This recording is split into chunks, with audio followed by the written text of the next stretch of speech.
Hello guys, sa panibagong araw na ito ay magluluto na naman tayo ng pork dinuguan. Ang ginamit po natin ay kasin.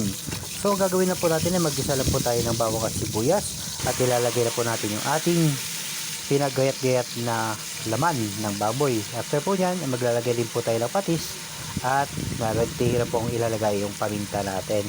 Yan.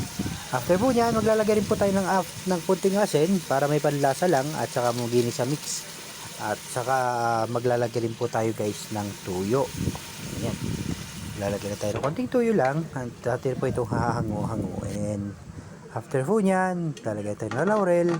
At atin po itong papakuluan. Not much later. So guys, malambot na yung ating pork. So ang gagawin natin, lalagyan natin yung ating sili. Mas magandang ihuli na natin sili para hindi siya masyadong maasim. At malalagay rin tayo ng ating cornstarch at atin itong papakulo hanggang sa makuha natin yung magandang texture yung ating